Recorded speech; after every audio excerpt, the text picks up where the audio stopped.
is that control report.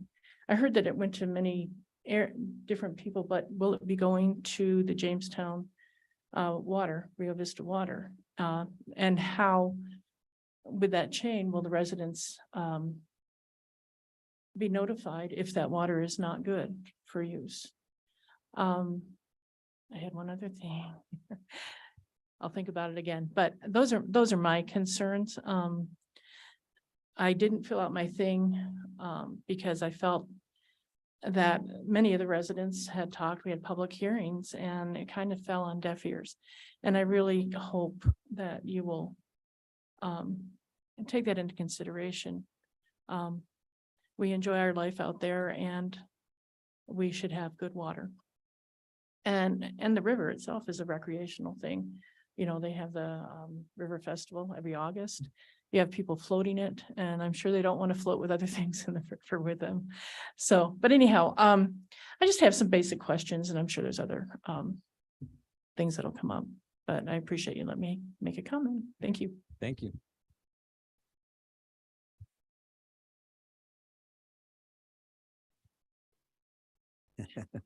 Orders whatever you like. Okay. As long as you identify yourself and Thank you. that's what you think. Thank you. Brian Seppi, General Manager, Joint Powers Water Board. Thank you for allowing us to comment on these. And also thank the county staff, Eric Bingham and Gene Legursky and other staff have taken our comments and enveloped them in the P&Z, and we appreciate that. As the general manager of the water plant downstream, obviously, this is something you're concerned with, have interest in. Also in that position, I understand what it takes to run a facility, wastewater, water treatment, similar, obviously, much different size. And understanding that the requirement for a certified operator relieves us as a downstream user substantially. In addition, monitoring and having other eyes watch that effluent quality helps. It helps reassure we're all downstream of something. And the water plant is built such that we can accommodate water quality variations. That's just part of treating potable water. So there's barriers within our system to handle an open water source.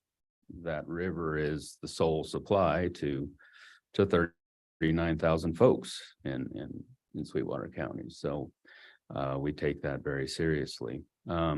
As been alluded to, the plant recently completed a reservoir, and it's an open reservoir for raw water.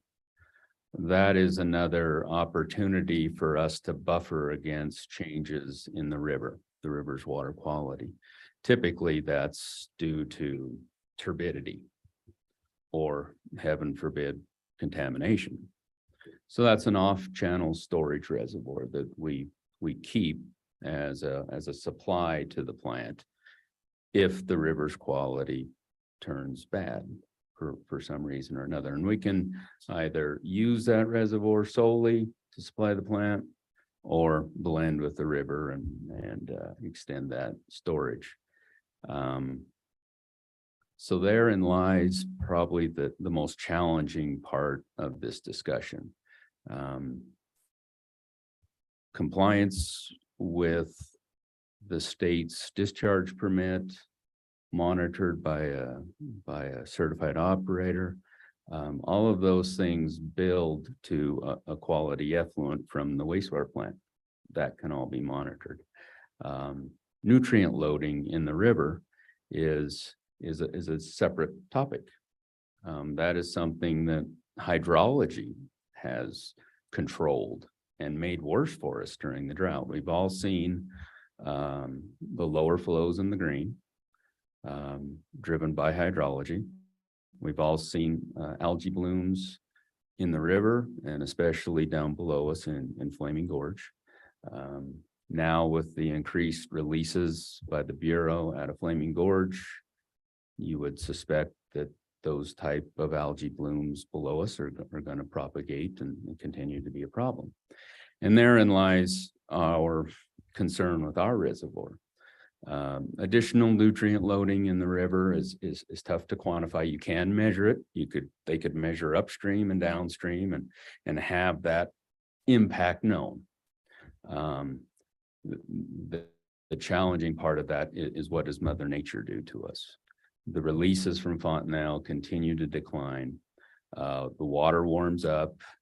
That water is then more subject to algae and moss. That same water is what we pull into our reservoir. The reservoir, we've got to turn that water over to prevent that growth from occurring in our reservoir. So it costs more money. We've experienced that just during the drought and the limited amount of time that we've ran that reservoir. So any additional nutrient loading, common sense tells you that that's going to make an already bad situation potentially worse. If the drought makes it worse, it's just a snowball kind of effect. So I can't help but sit here a week after the election and kind of think about what the voters did. They elected to support, make a huge commitment to Jamestown and Reliance, and not only improve those areas in regards to their land values and quality of life, but also the environment. In both cases there, you've got environmental improvements that the taxpayers are looking towards. So I can't help but think that from a regional perspective, when you look at this stretch of river, adding nutrients is kind of running counter to that. And I guess, sitting back and looking at this, understanding that that's a huge investment for Loves and an obligation that they have to endure for a period of time until the main line gets put in. Could that money offset the continued hauling of their solids to the city? And at the same time, try to help the district in expediting their project. I've built many transmission lines, water transmission lines, and these projects take time. And I understand that, but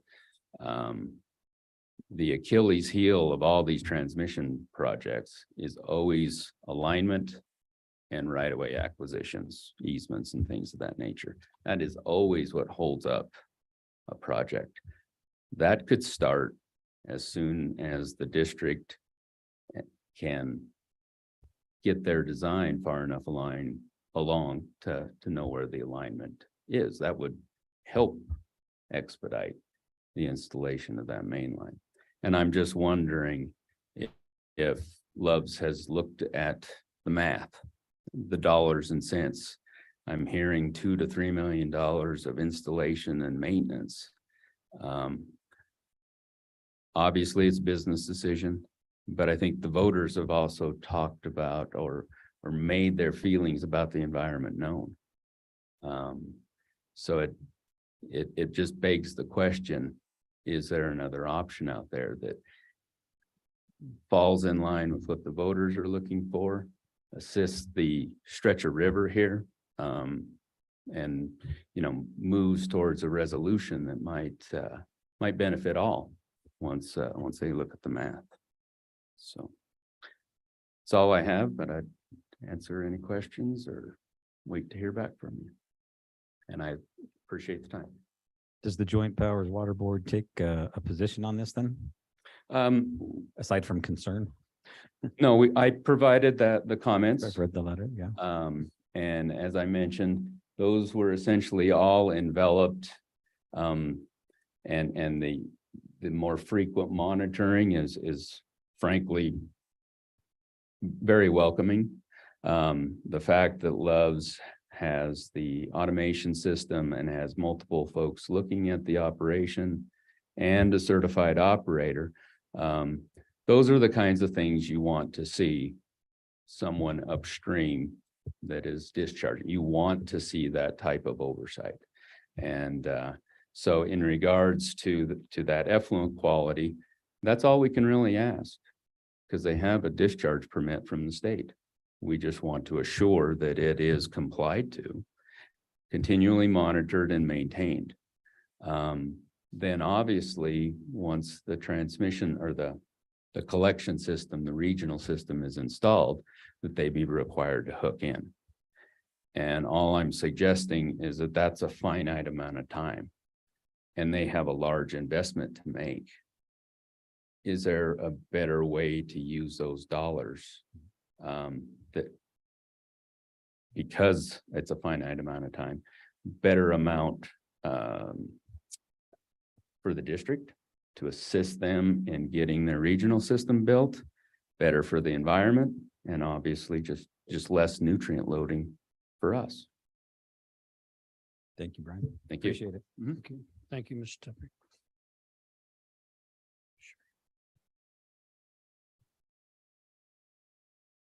Good morning. Hello. How are you today? Doing well. I'm Ted Barney. I'm a resident of Green River, Wyoming. Been that all my life. I heard about this, decided to come in, listen to see what was presented. And I will just mention that most of my adult life has been spent looking at discrepancies in information. And what I saw this morning is that the county passed a permit, a use permit, based off of studies and ideas that turned out didn't work. And now the county is looking at passing another conditional use permit to look at a system that is supposed to work, but will it be like the last system and not work? Sewage treatment is sewage treatment. It's utilized all over the country. The things that I would like to address is the simple fact that the discharge that filters from the ground into the river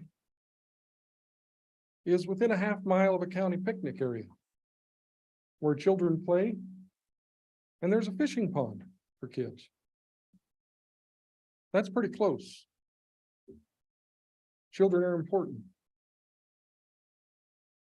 The other thing I would like to point out is while watching the Apex presentation, I noticed a discrepancy. It was on their page detailing the requirements of discharge and what their expected discharge would be. Everything on that page was within the requirements until you got down to the pH value of their discharge. The upper limit in the above column was an upper limit of 9 pH. Their expected range of discharge went to 9.5. That is above the range that is recommended, and it is what their expected discharge is. That is a discrepancy in their own paperwork, saying that we will not comply with this area expectedly. Now, a higher base discharge may or may not affect the environment, may or may not affect the river, may or not affect the water treatment facility. I don't know. I just saw discrepancy. And the one thing that I came here to mention as a veteran, and I have been inundated since the PACT Act passed in the United States Congress this summer. Were you at Camp Lejeune, North Carolina? No, I wasn't. Camp Lejeune, North Carolina had a water problem. It affected the soil. It affected the water. It affected thousands of people that were stationed there and their children.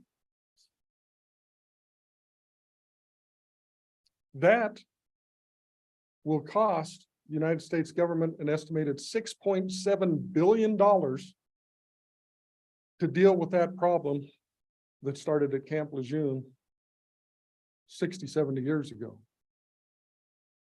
To make this a little bit personal, 53 years ago, my ex-wife was a child at Camp Lejeune. She died of cancer this summer. Just some things for you to think about. The initial proposal didn't work. New proposal, their very paperwork, their very presentation puts it outside of the guidelines. What do you want to do for the citizens of Green River? Jamestown. And that water goes to Rock Springs as well. It's for the entirety of Sweetwater County.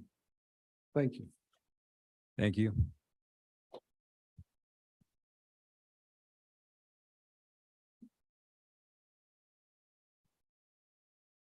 Good morning, commissioners. My name is Philip Stanton. I typed some notes up so I could stay on task here. I'm here today as The same. I'm here today as a concerned citizen who's in opposition of this water treatment facility for the Love's wastewater. I have a good amount of knowledge of how the DEQ issues these discharge permits. I've learned it over the last few years researching it. And so they're not great permits, but what they are is they have a procedure in place for issuing of the discharge, and then they have to electronically monitor those systems. And then we went over all that, but I don't feel as though their regulatory and enforcement branches would adequately protect us against a possible issue from outflows produced by Love's. For the citizens of Green River. As we already know, the original design was approved by the DEQ and it failed, like everybody else already brought up, almost immediately. If you guys do approve this today, nobody's going to know anything about any of that monitoring except for the DEQ, and none of us would know anything about it until it has failed. And you usually don't learn about that until you get a letter in the mail, 3 or 4 weeks after they had a failure. They'll send something out per the regulation, letting you know that they had a discharge into the river. And it was, they'll put some levels in there, kind of like their presentation, a lot of numbers nobody really understands, just basically, we messed up and you guys are all downstream of us, so we have to report it to you. And as some of these other people brought up, what are the costs of hauling that sewage versus this $3 to $4 million plant that they're going to put in? It sounds to me like that sewer line is probably going to get fast tracked now, hopefully, so that they can get some of this sewage out of there. Let's not forget the river is a finite resource, and protecting it demands controls in place. And this permit would not supply the adequate protections of the river and its downstream users. That's kind of solely on you guys' shoulders right now to stop it and not let them put that outflow into the river, because I don't think they did. One question I did have for them is how many gallons per hour are they planning on discharging? Maybe one of those guys can quantify that, and that might make it a little bit more clear, because they're talking about you can drink the water that comes out of there. I don't think anybody's silly enough to actually do that. So maybe they can tell us how many gallons are going to be rushing out of that truck stop at any given time. So thanks for your time. Thank you, Philip.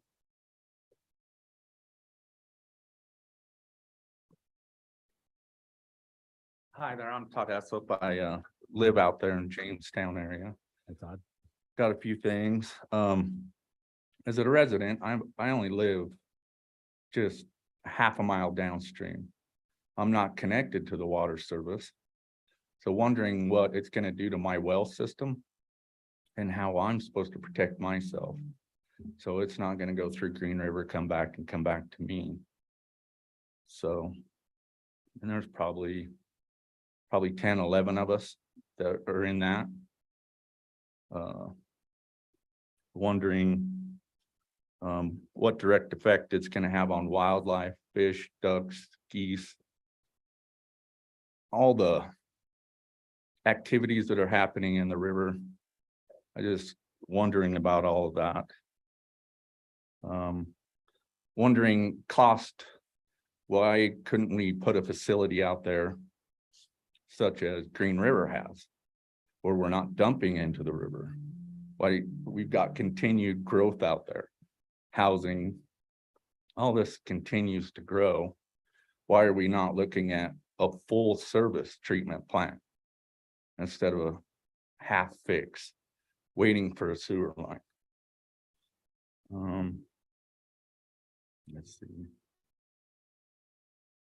I'm concerned with the first time this came, they put in their system. It didn't work. So secondly, it's coming on. What big concerns for the second time? What happens when it fails and what's going to happen?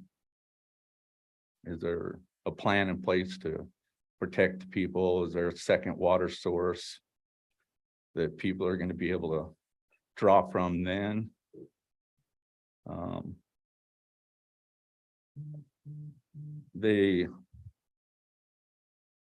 Is leaving out there driving by there. They have this underground system. So my concerns also are the above. Drive through there, I see trash. I see jugs of urine. I see bags full of feces. They're not even controlling that situation. So just some things to think about. Thanks. Thank you. Other comments? Hi, my name's Desiree Gomez. I am also a resident of Jamestown. I've lived out there now for about 13 years. My home is just a little more than 1,000 feet from that river. My child plays in that river. We fish in that river. A big concern that I'm going to bring forward is, like many of the residents, when this permit was first put in place, when they had this leach field and the septic system, it was going to work. It was something I was against, and my voice was very loud in Jamestown about this. And I just knew, because living out there, I've had my own septic problems, my own leach field problems, something I had to learn a lot about when we bought our house. We had a faulty one, we had to fix it. So they brought this truck stop out. They now have a faulty leach field. They now have not the septic system, but the leach field itself. And I didn't hear anything about how they remediate it besides trucking out the waste. So I feel that's not a Jamestown problem, that's a Love's problem. We shouldn't have to be having a meeting where our water quality is in question, where our wildlife is in question, and what's going to happen to the river if and when they have a fault in their system. They spoke about having 3 offsite companies that are closely monitoring the situation. I don't know where these sites are, but so they monitor it. They have a reaction time and then a time to remediate the situation. How long is that going to happen? And like our last resident said, we're going to get a letter in the mail, typically 2 to 3 weeks later. Oh, you had an issue. And we're the ones that have to live with it. We're downstream. All the other residents downstream, all the other wildlife downstream. It just seems like this is a Band-Aid to something that they should have had a fail-safe in place for with their leach field. During the drought season, like I said, I live a little more than 1,000 feet from the river. We've had by our house rivers, maybe this, for me, a little less than my knees. I'm pretty short. So not knowing how much water they're going to discharge, especially during the drought season, and all the extra stuff they're putting into a river, to me, it's a contaminant, and it's a huge concern. If I was looking to buy in Jamestown, and if this happens to pass, that would be not a selling point to me, knowing that the truck stop had a failed system and now they're trying to make a Band-Aid for it to put waste into the river. I would never buy out there. I would encourage nobody to do that. It's distasteful, it's disgusting. And how long is it going to be before we are the next headline? Camp Lejeune, Flint, it's the price that we have to pay for those downstream. And I hope that you guys take that into consideration and listen to all the voices here in Jamestown. Thank you. Thank you, Heather. Welcome back. Welcome back. Donna Lee again from Jamestown. When we talked about them being on a septic system at one of the meetings, they told us that, because hearing about a leach bed is the first I've heard about a leach bed for them. They told us they were gonna put a system in somewhat what they have in submarines to where, it recycles itself, it purifies itself and what have you. In fact, there was a sheriff's deputy that was telling me, more about how that worked. And so I'm wondering, why did we go from what we were told to now they're having a failed leach bed? So, just, there's a lot of things, like Ted brought up about discrepancies and, keeping the property clean and, YDOT saying they haven't completed from the first permit. What's to say they're going to complete the second one in accordance to what is required? So, but my question was about that. Thank you. Other comments? I will note that I've received several comments via text and email leading up to this meeting, and I'm sure my fellow commissioners have. And so there probably isn't adequate time to read all those, but just to acknowledge all those who did send comments to us as commissioners. We appreciate that as well. So feel free.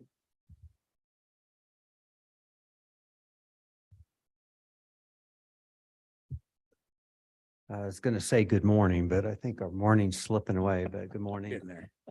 Mr. Chairman, Commissioners, I appreciate your time this morning to listen to us. First of all, my name is Kim Van Dyke, and I work in the real estate development for Love's Travel Stops. I won't go into the lengthy spill, but I've been there 25 years, and I was the person that started the Love's Travel Stop in Jamestown, Wyoming. So I've been dealing with it for a long time, and would like to just kind of give as quickly as I can some responses to some of the comments that have come by, and reserve any extra time to answer comments, especially from you all. I'll start with saying that I apologize to each and every one of you, and each and every person sitting in this room, and every citizen in the area, that our initial system failed.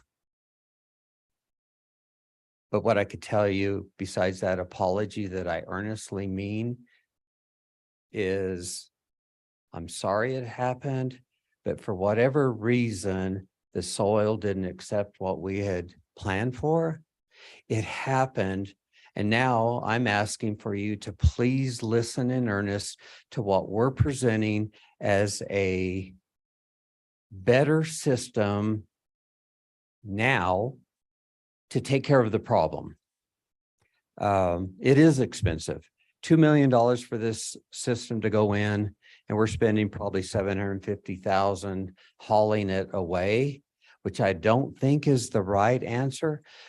But we're trying and reacting to, versus Camp Lagoon and all these other places that maybe didn't react. We are reacting to every piece of this problem that we can as quickly as we can, and have been working on this to get the permitting to be able to put in a system that we feel really good about.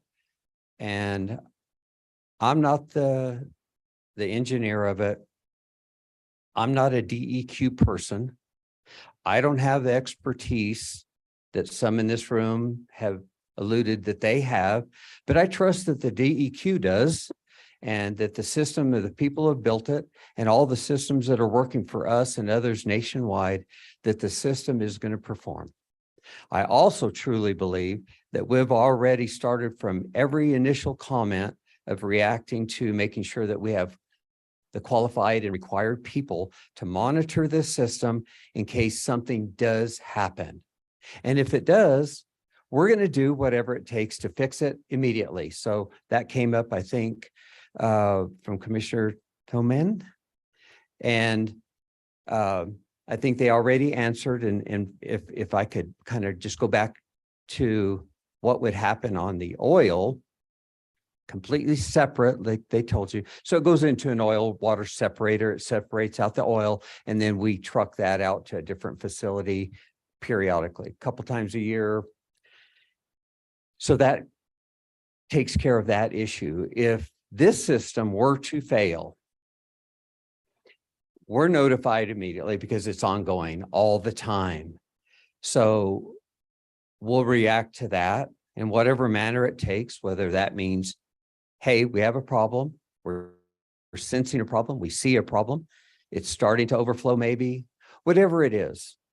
If it means turning off all the showers, turning off all the toilets, shutting down our building till we fix the problem, we're going to do whatever it takes to fix the problem. I'm just asking for help to get this system approved till we can get to Commissioner Welding's first comment. The best solution to all of this is to have a sewer system to hook to.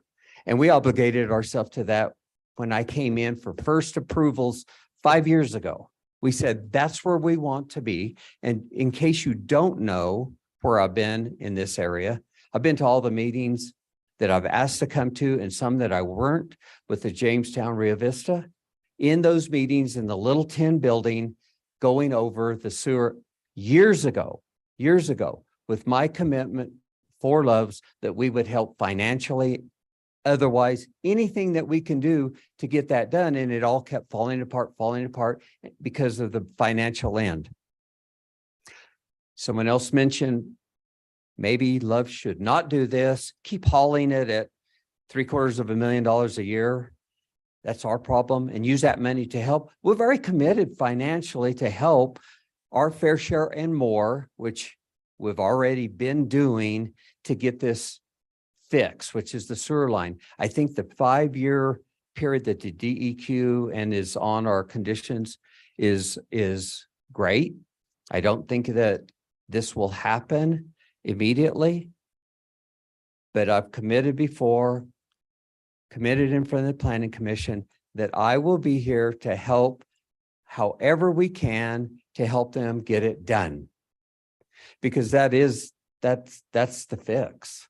And I think that's not only a fix for Loves, I think that's a fix having the sewer line coming for future development. And it also gets probably, I think everyone's on their own septic system in Jamestown to start not having that also going into the groundwater. So I think we've got a system that we can show will take care of the problem that'll get us to the end result of our commitment from day one that I came here, before we started building, before we got our approvals, that we would like to be connected to a public facility whenever it comes. And I also committed to help try to do that. And now that there's some funding, I think that is possible for however long, but I don't think it's going to happen overnight. It does take time. So I don't even know that 5 years is enough. I think we would have to have some contingencies to go longer than that, because again, we're not the ones that are the applicant for that sewer line, but we'll help however we can.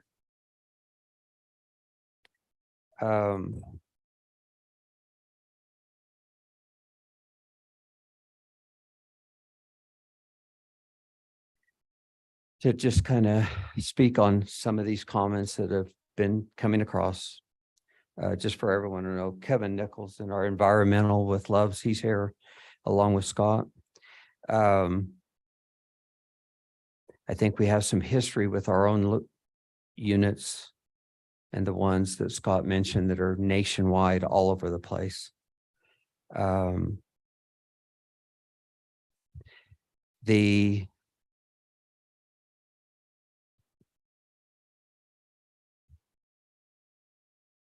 The detention field, I think we've kind of covered that it's dry. The monitoring wells show that.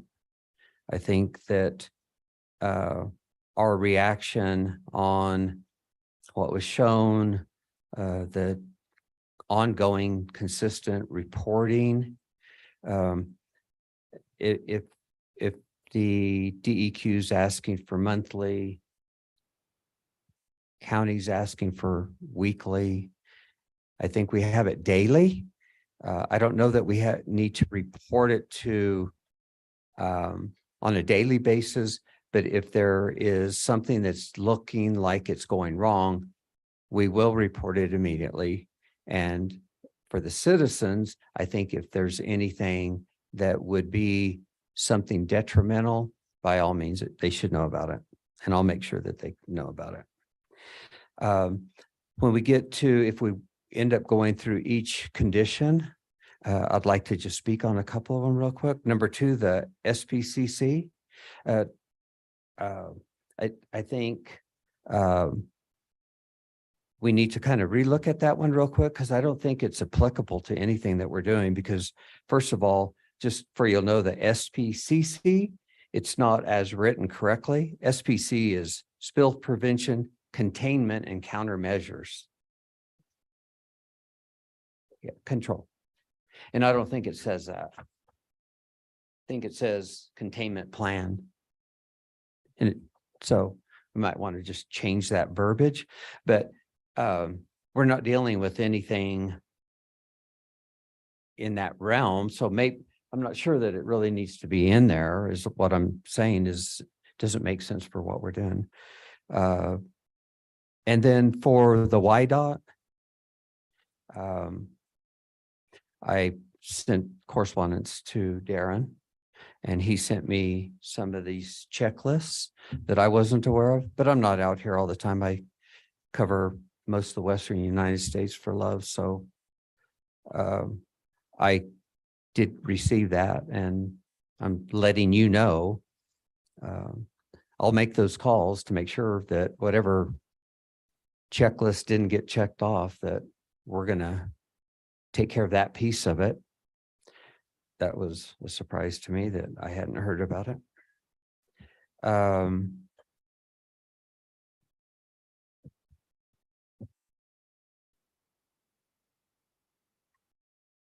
The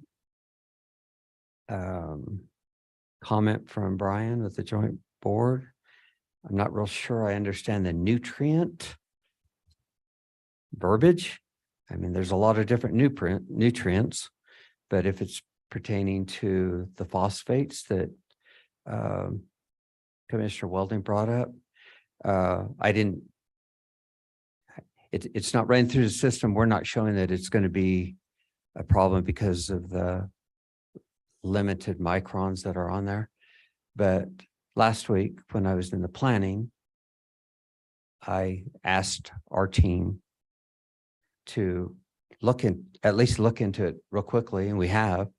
And some of our cleaning solutions have phosphates in them, but we've already identified one through Tide that doesn't have it. So we're going to switch those out as quickly as we can, but maybe by law, and I'm just speaking because I asked them, look at what we're using. We can't control what others use, but we've identified at least one item that I think will kind of start getting that phosphate out of there. If it's, I don't see it as a problem, but we're still going to make the effort to fix that. There may be some chemicals that are mandatory that they have phosphates in it within the store that I don't know, but we're looking into it as quickly as we can. So I think hopefully that kind of answers that question of doing that. And again, the comment of offsetting the cost. Again, we don't like trucking this effluent out of there. Would prefer to be able to do a system that's going to surely be safe in the interim time. But again, I can't foresee the future, just like no one else can, on systems in the homes here that have failed for people locally. It can happen.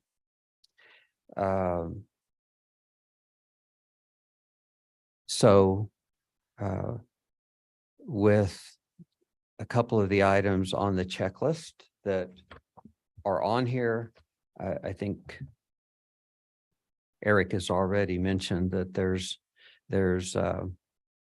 they could come off or they get approved, but we need today's approval for those permits to be finalized. And I think that'll happen. So,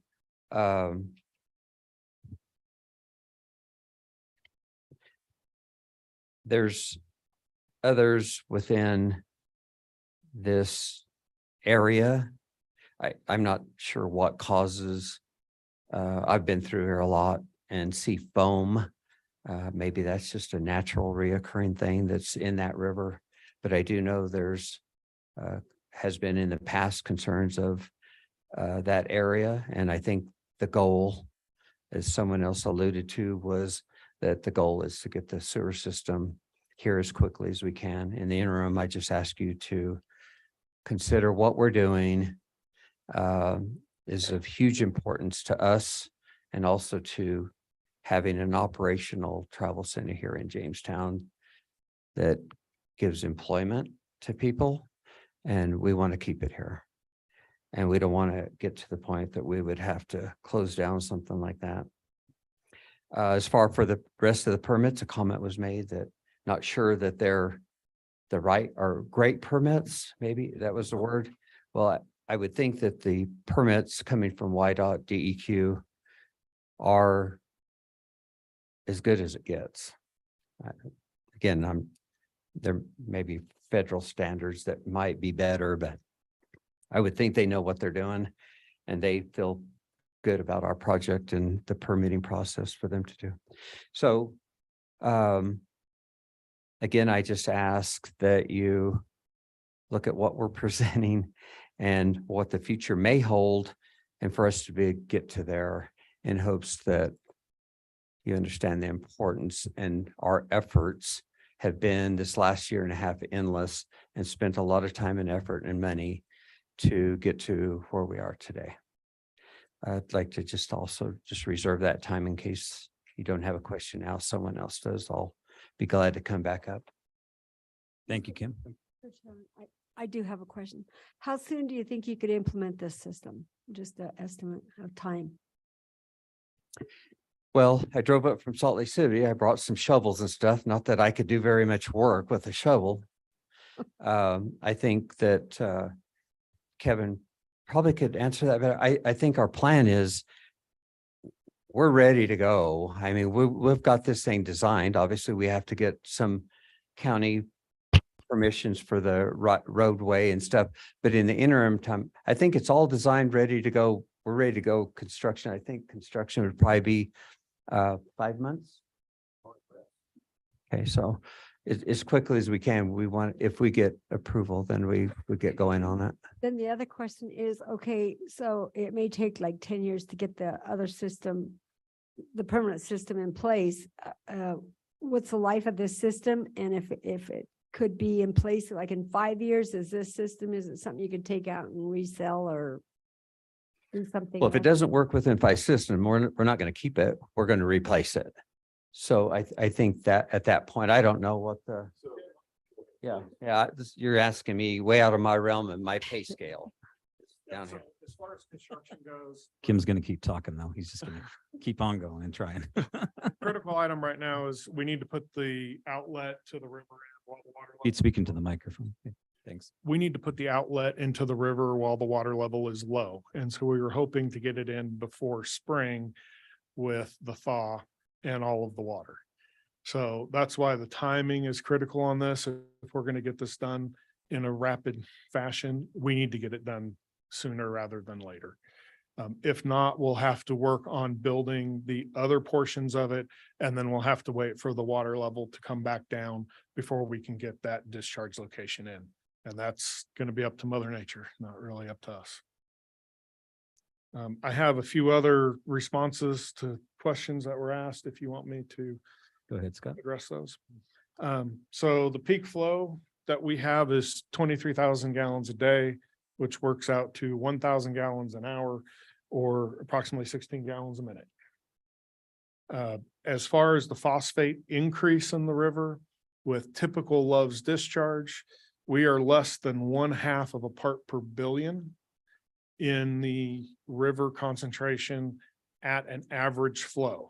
The flow monitoring station we had did not have a low flow. So the only number I have is for that average flow. As far as the discrepancy in pH, I apologize. That was a typo. Our pH is typically going to be 8.5 or less. So it was supposed to be 8.5, not 9.5. You know, the other thing that I see is it sounds like a lot of people are pushing for trucking. Trucking has its own set of issues, right? You have the trucks on the road, potential accidents, you have the emissions from the trucks. You know, it's not necessarily a great solution either. And just based on the timing involved, I think that this treatment plant is going to be the best solution until that sewer arrives. So, thank you. Thank you. Oh, wait, one last thing. SBCC plan. Spill, protection, control, and countermeasures. Okay. There are several federal regulations of when it's required and when it's not. At Love's, they have all of their oil storage underground and they're covered under CFR 280. So they are not subject to the SBCC regulations. So it's just one of those things where I think it's been brought up and just kind of transferred through. It's not really applicable. And as far as reporting is very commonly once a month. So that's probably why it was brought up in the previous meeting. I don't think Love's has any problem submitting the lab reports once a week and letting everybody know if it's an issue.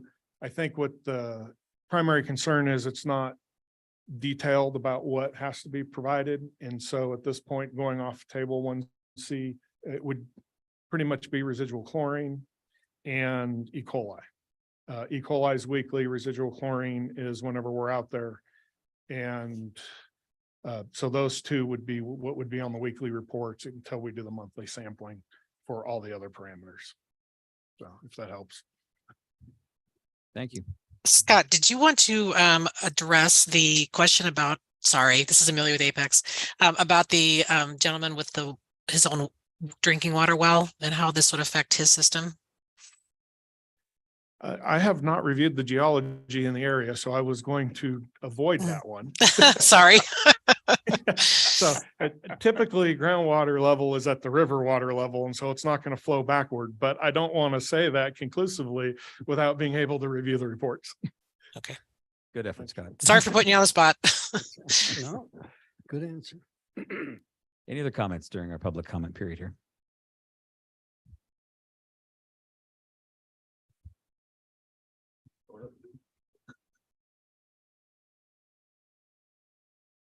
Thank you, commissioners. I'm Al Harris. I'm not an expert witness. I am not a scientist. And I have missed a part of this because I couldn't get here earlier. I hope I'm not plowing ground that's already been plowed, but I do wish to make a comment. I'm not a water expert either, but I've served some 25 years on the Joint Powers Water Board. The Water Board has a deceivingly simple mission. And for 25 years, for me, that was to make sure this county had reliable, safe water 24/7. Very simple statement. It carries a lot of weight. We were concerned about the reliability aspect, and we were concerned about quality aspect. One of our concerns, and had been for years, is what would happen if we had a spill either on the interstate or the railroad directly above our intake. What would we do so that 45,000+ people still had reliable, safe water? We built a reservoir at a tremendous amount of expense to the residents of this county, and with a great deal of difficulty, by the way. It was a health and safety issue. It was built from the safety side that if we had a spill, that we could shut down our intakes.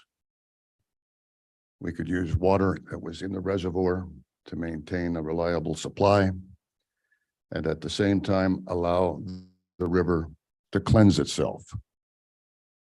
And then we go back to our intakes.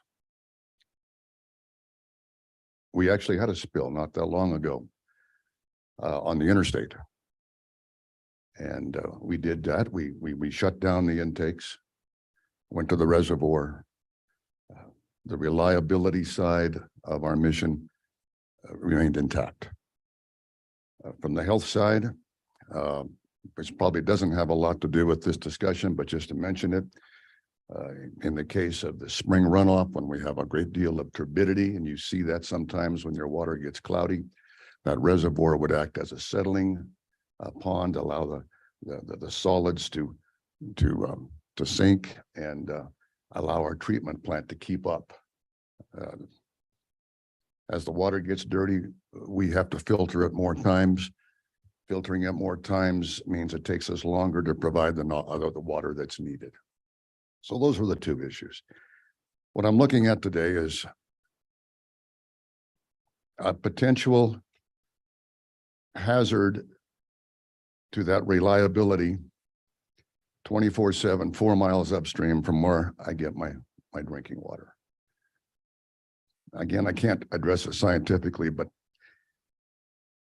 in my head, to have that discharge right above where I have my intake is disgusting.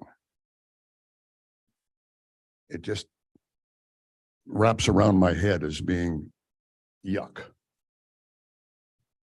And I think that's an important part of the whole discussion here. I understand they have a problem, but their problem is not my problem. I don't want to poo-poo it away. Well, that was a bad word. I didn't mean to do that. I don't want to do that, but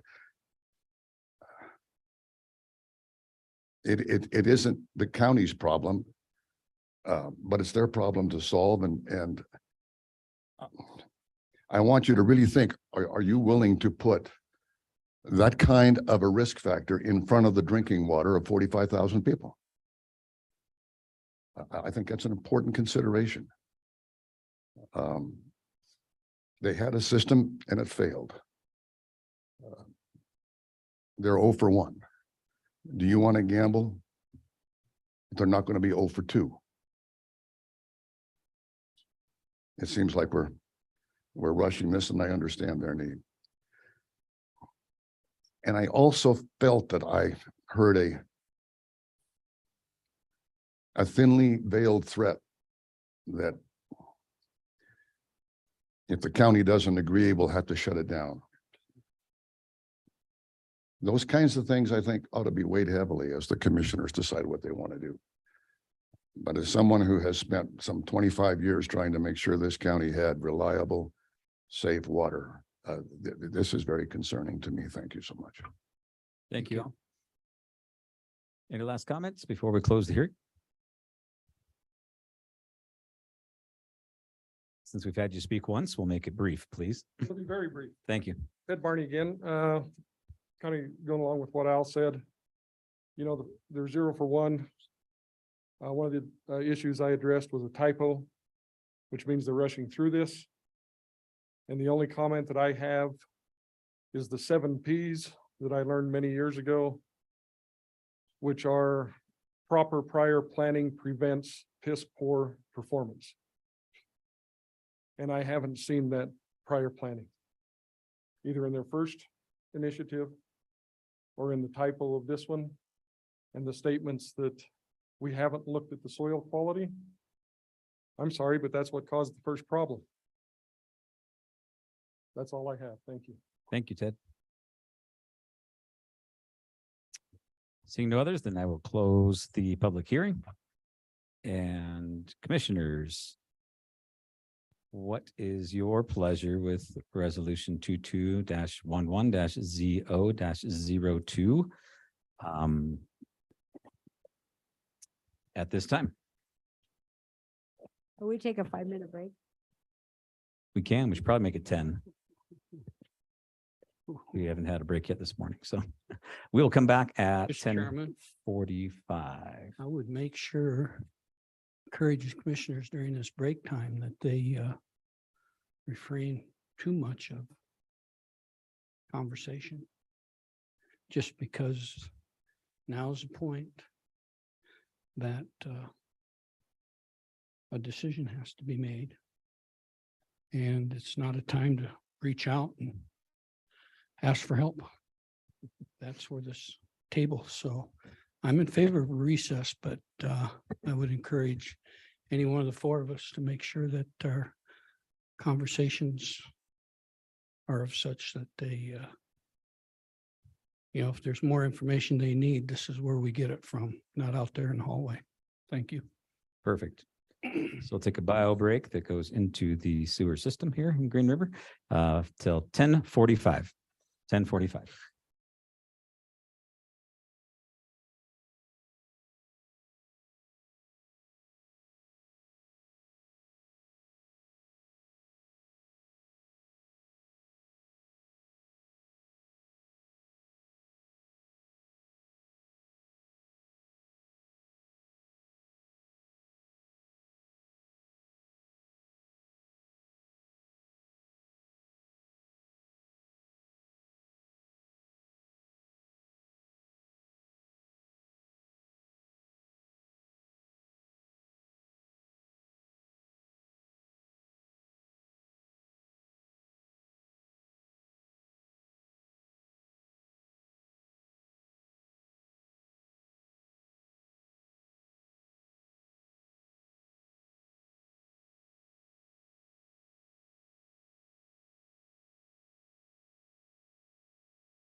We are back. We're good, Cindy?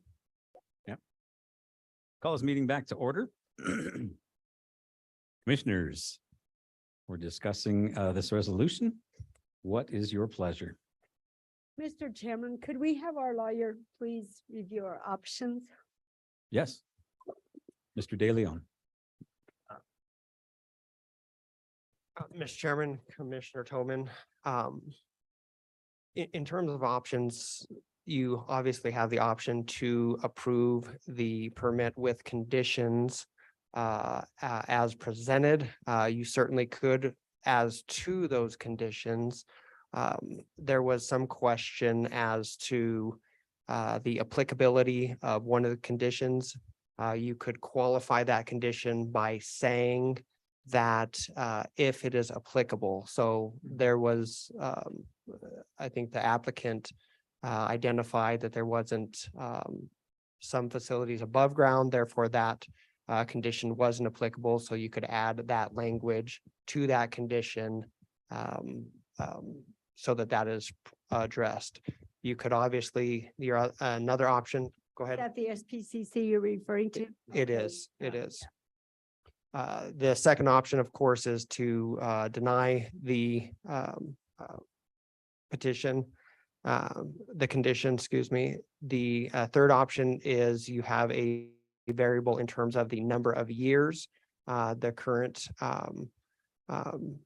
application and time frame that DEQ uses for their particular permit is 5 years. And so that was some of the supporting reason for that particular time frame, and also the there were considerations in terms of how long would it take for future projects to be up and running and to be tied into. So the time frame is a variable that you can consider in your decision. Another option that you have would be to postpone if there were any reasons to address it at the next meeting, or otherwise for potential any meetings with the applicant and, for example, Jamestown Water Vista, Rio Vista, the district. You have an option to add any other conditions supported by the evidence and information that was presented today. Those are your options. Thank you, Mr. De Leon. Mr. Chairman. Yes. So the reason, one of the things the applicant brought up was some of the conditions that weren't applicable to the actual treatment facility itself. Let's keep in mind that these conditions are because we're reviewing the entire truck stop again, because we had to, because that's the conditional use. The conditional use is for the truck stop. So that's why there's some conditions in here that are from the previous permit. So that's why we've applied those. And then, yes, we will correct at a minimum item number 2 as spill prevention, control and counter measures. So we actually have the proper terminology, Mr. Chairman. Thank you. Thank you. Commissioners?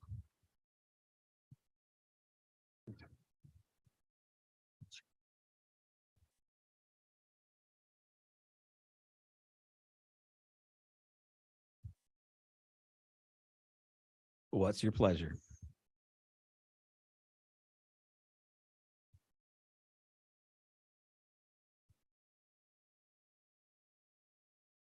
Mr. Chairman, Commissioner Tillman.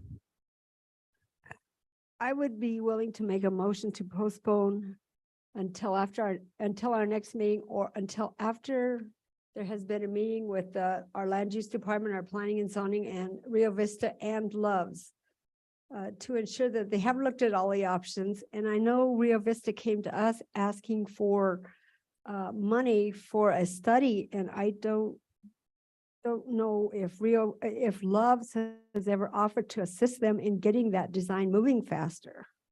If there might be some opportunities to help speed that plan up to get the permanent system in place. So my motion would be to postpone a decision until after a meeting has been held with Rio Vista and Loves and the planning and zoning. Thank you. We have a motion. Do we have a second?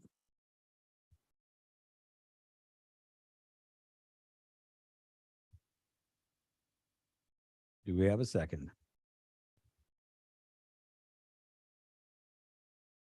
The motion fails for a lack of a second. What is your pleasure then, commissioners?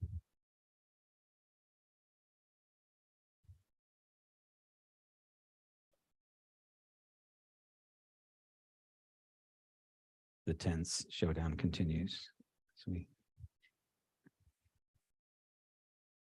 Let's do this then. Commissioner Wendling, any discussion to points you would like to make, or? Not till a motion's made. Thank you. Commissioner Lloyd. Any? I guess I thoughts could that you'd say like to ditto, but express? I usually have a hard time not speaking when I have the opportunity. I think this is a difficult decision. I want to first say, I think Loves has done due diligence in finding a system that would work with monitoring and such, even up and above what the original standards and expectations were. But I think one of the problems is Green River, I know Chairman, former Commissioner Wally Johnson used to call Little Mountain the crown jewel of Sweetwater County, but so the Green River isn't far behind that. And I think the concept of putting what could be affluent into the river is highly concerning to our citizens, especially the one, above 4 miles above the drinking spot, the water reservoir. I will tell you that I think that there are practices and concepts you have in place, but I don't know if it's enough to provide enough reassurance for me to be successful with that. I also think with the passing of the tax, and I kind of wanted to hold before I seconded Commissioner Toman's motion, just so there could be some open discussion amongst the commissioners, because I think seeing where we are in that process and what that time frame could also do to affect my decision, because if we could be out there in 2 to 4 years and have a water system put together, it would make it more sense to put the efforts into getting that out there rather than this temporary system. So I do think getting information from them would be helpful in making the decision. So that's kind of where I'm at, Commissioner Smith. Thank you. Commissioner Toman, any thoughts that you'd like to share? Well, I guess the first thought I have is that I'm really disappointed that the first system failed, because if there was adequate study on the leach field system, I don't see why that system was ever implemented if a proper study had been done of the leach field. So that's my major concern, is why were we allowed to put in something that failed? The second one is, I do feel that your system probably is a very good system. I think it has a track record. So I would feel confident that you would be putting safe water back into the river. So I don't have so much concern with that, but I feel like there could have been more outreach by Loves throughout this process, working with Rio Vista to try to help them move along faster. Now, especially since they have the special 6 penny, there is an opportunity to really reach out and work with Rio Vista and see if we can high speed that process so we have a good system in place that you can tap into. So those are just my comments. Thank you. Appreciate that. With that, I myself, I have concerns about how the public, every comment that I have had and heard and has been in the negative of don't approve this, some more forcefully than others. And so sometimes the silent majority gets lost, but in this case, I haven't heard a single person the other way. And I've had a lot of comments, 1 or 2 threatening, which whatever. They also gave me their address, so I don't know what that's about. But so it is. I think that there's something of a PR issue here of getting the word out and explaining a little bit better what's going on. And more than convincing us as commissioners, convincing the public as a whole that this is a good, worthwhile and safe project. that is my concern. That's where I'm at today. And so I would have a difficult time approving this today. Whether it's a postponement or a no, a yes for me is difficult today. So with that, commissioners, do we have a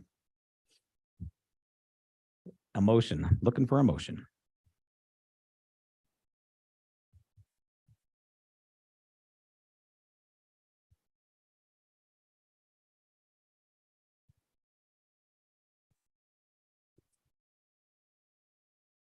And with a lack of a motion, then we do what, John? So if there is no motion made, then it would fail for lack of a motion. Again, there seems to be some discussion about a postponement, a tabling, et cetera. And so again, all 5 options are on the table. If there is in fact, no motion, then it would be denied for lack of a motion. Is that your pleasure, commissioners?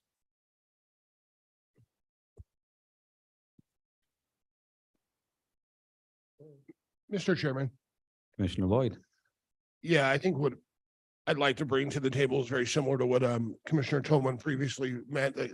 Head deaf errors would be, I'd like to put a postponement on this until a joint meeting could be created between Joint Powers Water, I'd like Joint Powers Water to be involved, Rio Vista, Jamestown, our Planning and Zoning Commission, Eric, and Loves and Rio Vista, to look at what the timeline of that situation would be, and if there's any way we can jump into that together in a team effort to move forward more in a direction that way. So we have a On that, I'd like to be able to have that meeting within 1 month, so this commission can still take a look and act on it, potentially based upon the information that was provided. I would second that. We have a motion and a second. Further discussion. Mr. Chairman, Commissioner Wendling. I was waiting for that. Thank There you. we go. I was here when the original conditional use permit was given out, and there was a real strong belief that the injection was the answer to protect our river, period, and to protect our water supply downstream. Nothing to do with phosphates, nothing to do with any of that stuff. Protect the river, protect the people downstream, period. Yes, it failed. Nobody could predict. There were, if I recall correctly, some geology reports at the time that supported it should work. It should have not failed. But again, too, man against Mother Nature, guess who wins? It's not man. So now we move into this point of mitigating the failure of that. Presently, it's being mitigated by hauling, truck transfer. Working, but not the best solution. But again, too, we back up. At the time, the injection was approved and Love's permits were approved. We knew that there was going to be some real difficulty to get financing for Jamestown, Rio Vista, to get a sewer line and what their needs were out there to help with water issues, sewer issues, and supporting economic development, which everybody wanted. Lo and behold, in the last week, 8 days, the citizens of Sweetwater County have come forward and said, we have some real important things that need to be taken care of that will, above all else, be a great quality of life and minimum risk and threaten to the health of people. And that's when they approved the sewer projects at Reliance and Jamestown, Rio Vista. And that was primarily one, as much as Jamestown people don't want to hear this, That was primarily a big thought to begin reducing the seepage of sewer into the Green River from that area. But we needed the sewer line. For the Reliance area, they continually had problems with their storage, banks breaking out, drainage into, I believe, Kilpecker, which eventually come into Bitter Creek and then end up in the gorge or the Green River. But now people have recognized how important it is to start minimizing the risks to the Green River, freshwater supply. That is so important, not only to us on the top of the food chain of that river water, but to people on the bottom end. And really, I'd like to send all of your truckloads down to California, but we can't do that. Anyhow, with that being said, the light at the end of the tunnel is not a train, because the people of Sweetwater County said, we will, from Wamsutter, Superior, wherever, will support those projects in Jamestown and Reliance. They didn't have to. They could have voted the whole thing down. Green River, Rock Springs alone could have voted it down just because they didn't want to support those, but they said, no, we support them. The whole message that I'm seeing through this, that I glean through, is people aren't saying the system's not good, the new filtration. People are not saying they've looked at your water coming out of there and it's bad and that type of thing. What I'm hearing in the underlying message is, when are we going to start taking the priority of protecting our most precious resource? And that's our people. And the way you protect them is you take care of their health. And through water, clean water, and not jeopardizing that clean water, you do take care of their health. So my underlying message that I'm hearing, and I heard one other underlying message, and I'll say that in a minute, is, hey, what's the guarantee that there won't be an issue? It's like a safety on a gun. It's a mechanical device that can fail at any moment. You can put all the valves, you can put all the safety stuff in place that you want, but there's still no guarantee. And when are we, when we're allowed to be in a position, going to start doing what we can do to protect our resources? And this is one of them. I hate to see any business have to haul water. But I'm telling you what, I have to go back to what Commissioner Tolman said. Maybe now, if the only alternative is to get the line out there, the state historically, I believe, has worked with emergency situations. Jamestown, Rio Vista now has it. That's what I'm hearing. Protect, which begins the startup of cleaning up any of that affluent water, treated or otherwise, that's not coming from Mr. Nature, from our Mrs. Nature, that's being put in that river. I do not want to see Loves go away, but somewhere's underlying in there, I felt there was a gun held to my head this morning. And if this system didn't go through, we might close our business. been one other business in this county that's held a gun to this commission's head over the years, and I've fought it. Don't put a gun to my head. I'll take it away and I'll use it on you. So, Mr. Chairman, commissioners, yes. You have a motion on the floor to postpone? Correct. Going to set people down and talk about what? Same stuff they've been talking about for the last few months? Well, the issue is, are we going to protect our resources?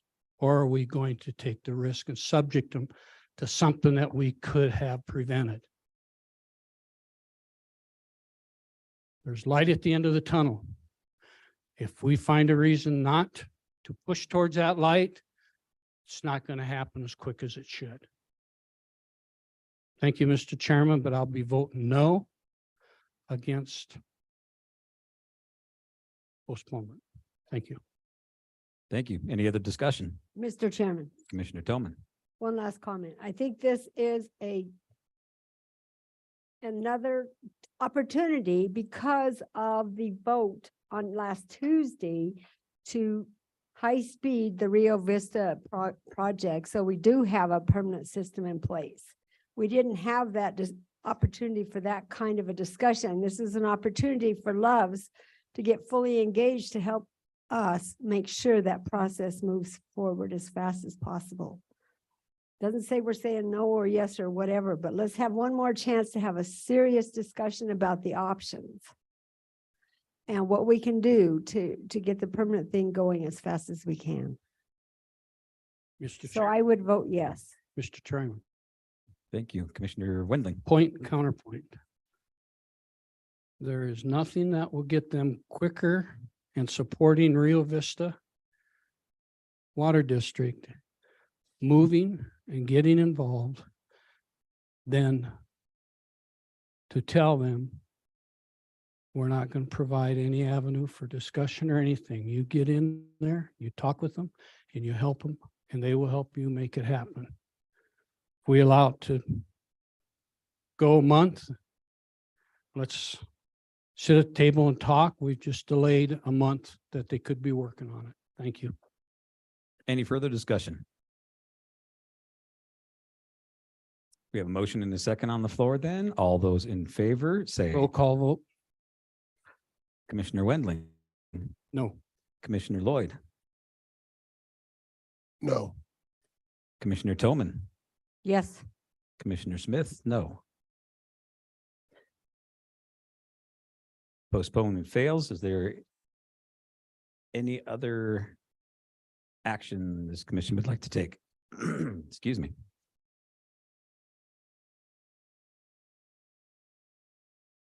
Then seeing none, this resolution will fail for a lack of a motion for approval. And I thank everybody for their time and the many comments that we've received. And this time I really do feel as though more so than most any other time in my 4 years on commission that the public has spoken out and have really heard from them. So we do appreciate that. Mr. Bingham, did you have one more item for us since you've been here all morning? I don't. Thank you. Thank you for your time, Mr. Chairman. It was a difficult decision, so appreciate your time. Thank you. Thank you. Thank you to P&G for their efforts. Thank you.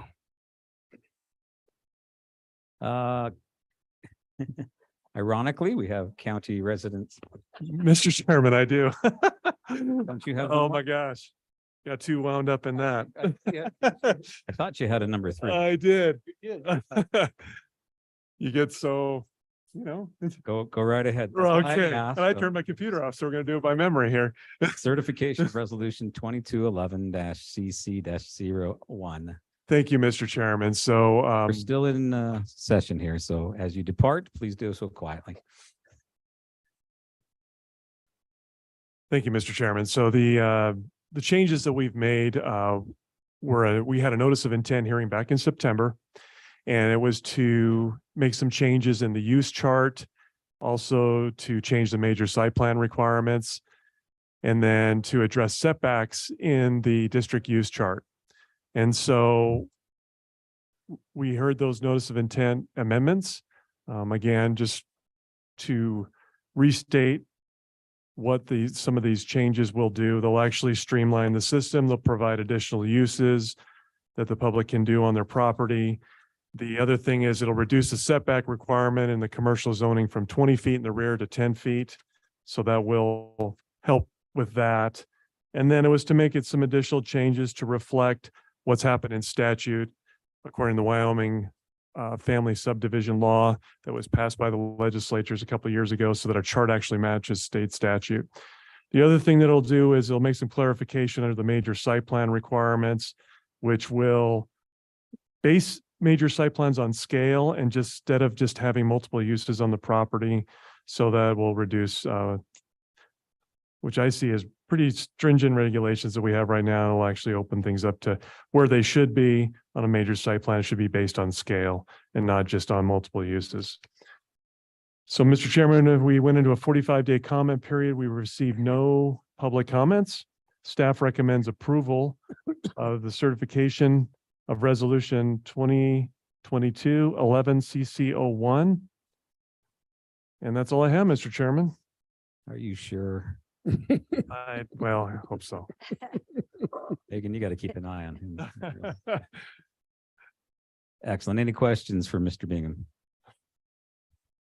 Mr. Chairman, Commissioner Wendling? no questions, but nice job to you and your department. Thank you, Mr. Chairman. Thank you, Commissioner Wendling. Then- Mr. Chairman, I'd be willing to make a motion. I did attend that meeting when they had the work session with the P and Z, and I would recommend approval. Thank you. I have a motion. Do we have a second? I don't think we have to have a public hearing on this, do we? Yes, we do, just to be on the safe side. Be on the safe side. Okay, let's be on the safe side then. Can you withdraw your motion for a moment? I'll hold my motion. Thank you. Then we will open this for a public hearing. Anybody from the public like to comment on resolution 22-11-ZO-202 for, no, that's the wrong one. Sorry. Yeah, we already did that one. What are we looking at here?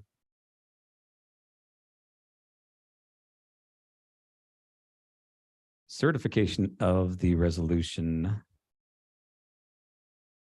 Is that the correct number? That ends in 01? Yes, Mr. Chairman, Thank because you. it's your first resolution, your CC should, correct, Sally, this should be the correct one, CC01. 22-11 Yep, that's correct. CC-01. Okay, Yes, Mr. Chairman. thank you. Still no comments? Okay. Very good. Then we'll close the public hearing. And Commissioner Tillman, what's your pleasure? I make a motion to approve certification of resolution 2211 CC01.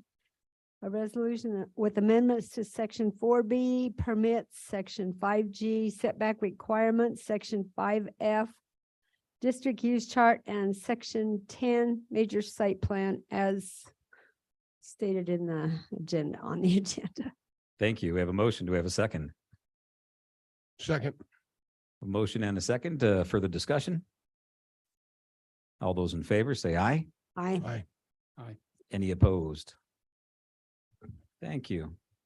We are now on to our county resident comments, concerns, and compliments section of the program. A mere 2 hours behind. So any comments from the public? We've heard many today, but another subject. Thank you.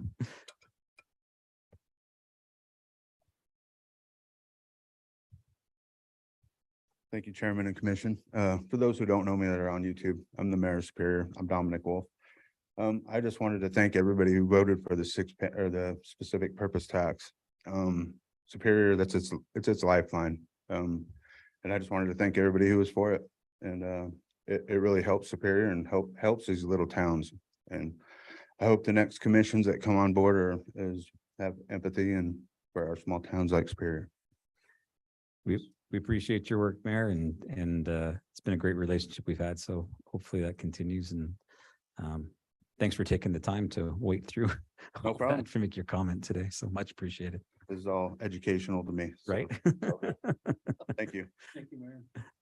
Any other comments? We got a compliment. That's what that was. That's awesome. There we go. Boom. You get one when you don't ask for one. Right? Let's see what happens. Very good. Then we'll move on to our action items and tab D, Events Complex Gas Service Right-of-Way and Easement Grant for Dominion Energy. Mr. Legursky. What you have before you is a right-of-way and easement grant for Dominion Energy for gas service out to various parts of the Advanced Complex. As you guys are well aware, you guys own that property, so the easement and right-of-way grant has to be through you guys. The taxpayers own this property. Well, it's in your guys' name. It's in the Sweetwater County name, you. so you guys have to be the easement holder. And what this is mainly is for the new pavilion that's going into and a couple other buildings that do not have gas service. They need to run gas service to them. Good. Questions for Mr. Legursky? What is your pleasure then, commissioners, on right-of-way easement grant 41734? Mr. Chairman, Commissioner Wendling. before I make the motion to see any documents to be signed Yes, by the chairman. by the chairman. Okay, I'll make a motion to approve the Events Complex Gas Service Right-of-Way and Easement Grant for Dominion Energy and authorize chairman to sign any and all documents. Thank you. I have a motion. Do we have a second? Yes, I would second that. Motion and a second. Any further discussion? Seeing none, all those in favor say aye. Aye. Any opposed? Thank you. Thank you. Thanks for waiting, Gene. You're here all day though, right? Go easy on him. Been a On to long tab day. E, an MOU. That's long. Commissioner Tillman. Well, Commissioner Wendy's going to help me because he was also on a call, but this one is a simple one. We just need to sign the MOU with the Bureau of Land Management to be a cooperator on the new sage grouse planning document, which has been done for like 3 times since 2012. So we just, and we need to designate, it says 2 people, but I would recommend myself and Eric Bingham and Danielle Betancourt is what I would recommend as the names on the MOU so that they can participate in the meetings. Sounds like 3, but we'll live outside the box. We'll just have 2 at a time going on. 2 at a time. Okay. That sounds good to me. Questions for Commissioner Tillman? Mr. Chairman, no questions, but Yeah. just to share is I think there's a big part coming out of WCCA, preferably the Public Lands Committee, that it's time to not only continue to work with the Bureau BLM, but what they're finding out is, you know what? We need more representation at those meetings and cooperators. And they feel real strongly about it, as well as the WCCA attorney, that, you know what, not only should we designate our local attorney, which in this case would be with CLG, Danielle, but at least 2 people, you know, and I agree with Commissioner Tolman that if it can't be her and Eric, it should be at least 2 commissioners. So Eric, I don't know what that does to your time. We haven't talked. I know, and that type of thing, but there's some uniqueness about this that's going on. And I think once we appoint, I'll talk more about that. Mary, or do you want me to talk about it now with Well, what I that think we call should do was? The motion and get this one Yes. off the table because there's another discussion coming up about. Okay, sage so grouse. that's good. Let's do it that way. Any further discussion? All those in favor of approving the MOU, say aye. Aye. Aye. Aye. Any opposed? Thank you. On to tab F then. Ratify the CLG comments on the 2023 proposed oil and gas lease sale. Commissioner Tolman. I would make a motion to ratify the comments submitted on our behalf on the proposed oil and gas leasing on the BLM lease sales. Thank you. We have a motion. Do we have a second? Second. Any discussion regarding the ratification comments?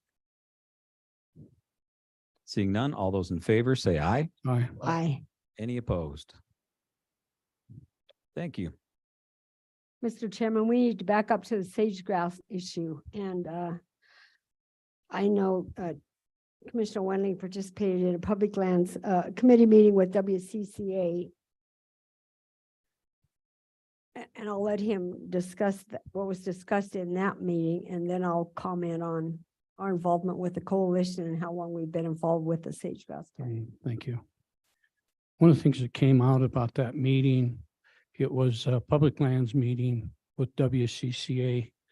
And over this study again for the sage grouse, which you all received copies of. It's the impact statement and that. But anyhow, what the WCCA is in the process of doing, it's not what they want to do. It's what they're going to do is with, input from Joe Bausman out of Sublette, as well as some of the other counties that have big sage grouse areas, is they're going to write a grant, FNRPA grant, to pay 2 attorneys to help lead a Wyoming coalition of all the counties that wish to participate.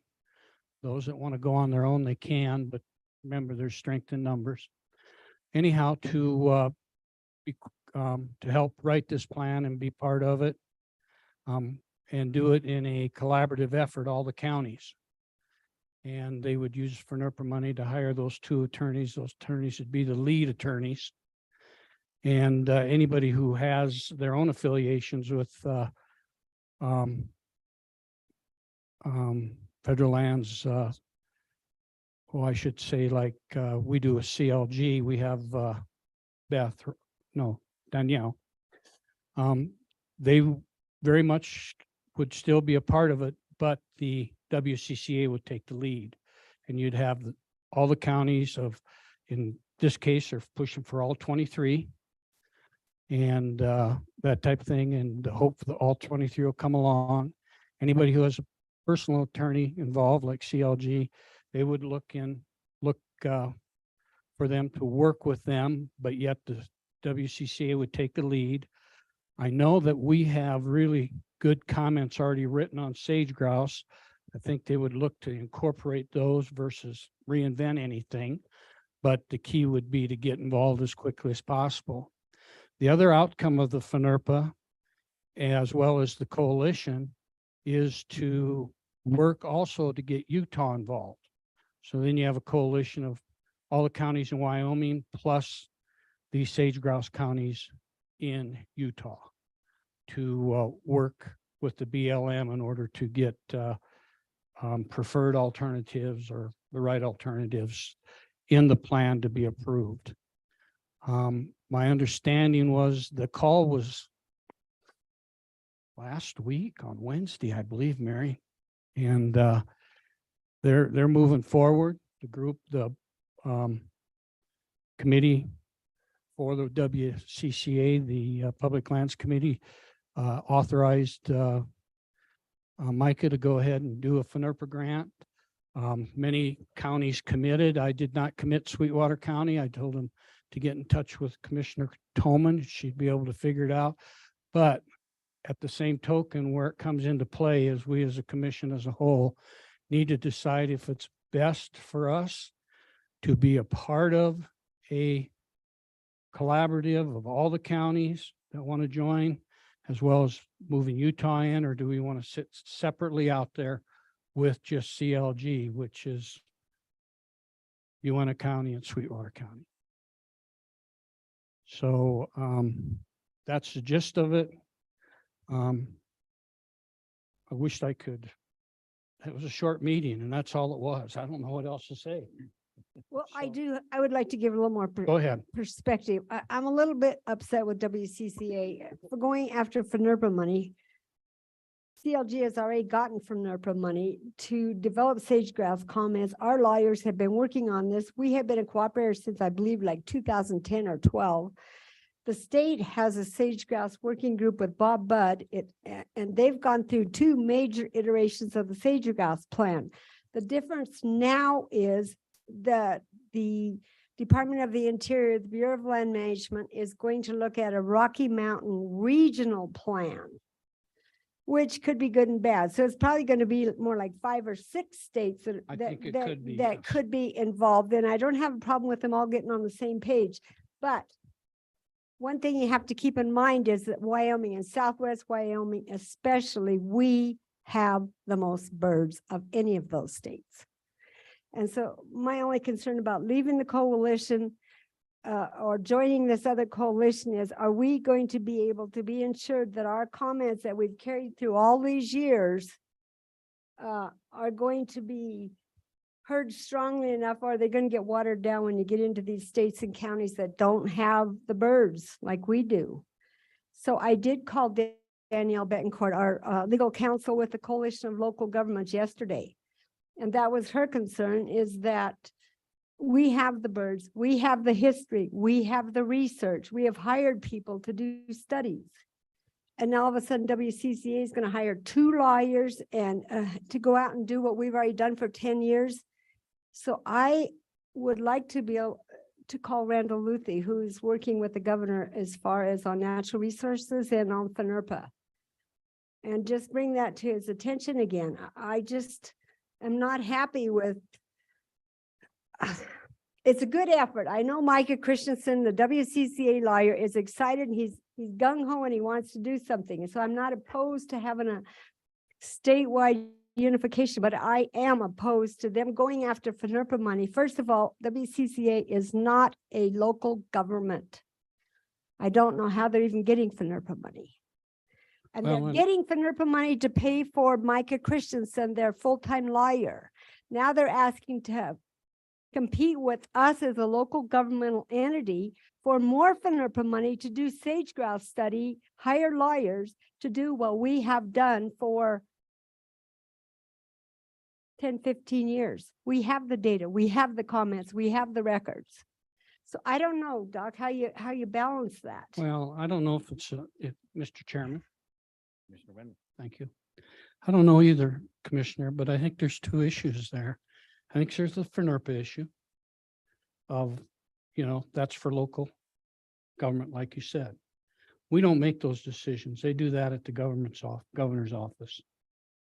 And that's something they're going to have to deal with. That's not, we can express our concern that, hey, if you're going to go start giving money to governmental entities versus local, does that go well within your guidelines or go against them?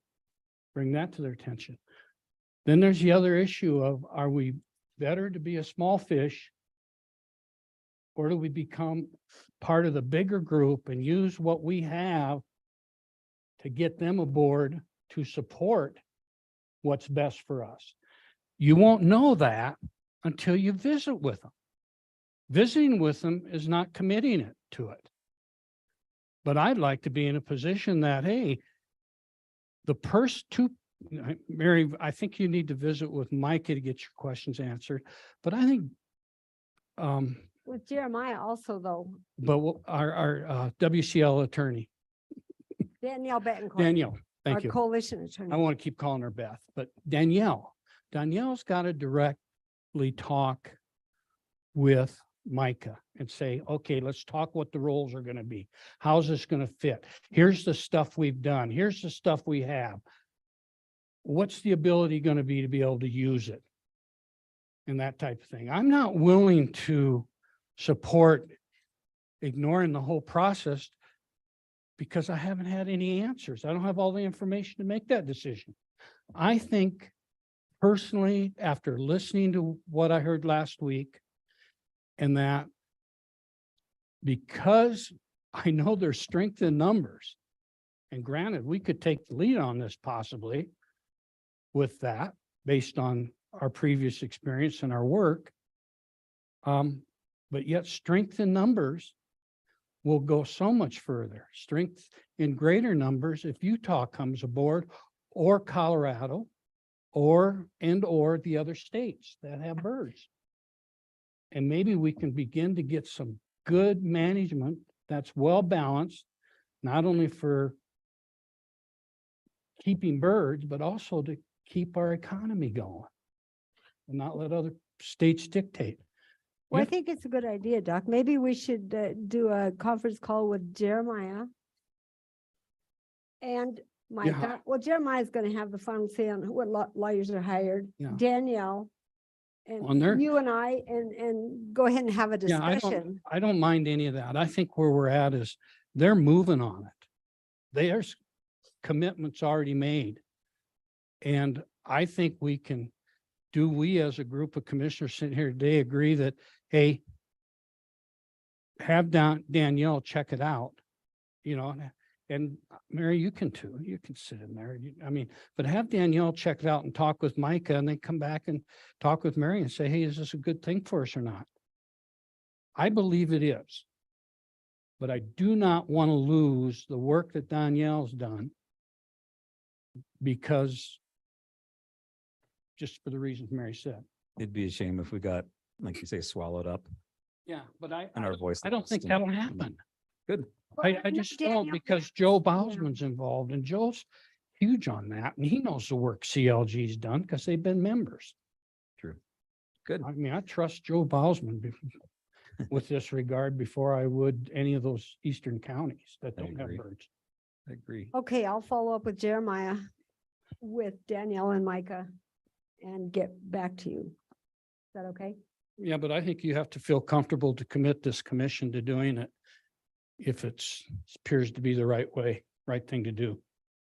That's my thought. I don't know how Commissioner Lloyd or Commissioner Smith Well, feels. I would like to hold my judgment on that. until Danielle and Micah have talked, because we have a lot at stake to lose. Oh, yeah. We Sounds like have we the got to get birds. Commissioner Tillman on board That's first. where I was last Wednesday, out freezing my tail off watching the birds while I was gathering cows, haha. That's why I missed the meeting Anyhow, anyway. That's what that was about. I mean, it's, Yes. I can't tell you any more than that, but I sensed it was good, but also I know, Mary, what Danielle's done and what the CLG's done. And Yeah. I just believe there's strength in numbers. Very good. Then, let us know how that goes Okay. and what we can decide on a direction from there. With that, executive session is next on our agenda. So we have legal, real estate, and personnel. So a full slate of executive session. We may have some action to take coming out of executive session. So for those who may be interested in that, tune in later. I will entertain a motion to go into executive session. Chairman, I'll make a Wendell. motion to go into executive session for legal, real estate, and personnel. Thank you. I have a motion. Do I have a second? Second. All in favor, say aye. Aye. Thank you. Do we need a break? We good? Could we have a little break? Break? Yeah. Okay. Like a little one. So we will be back at 20 minutes till. So at 11:30.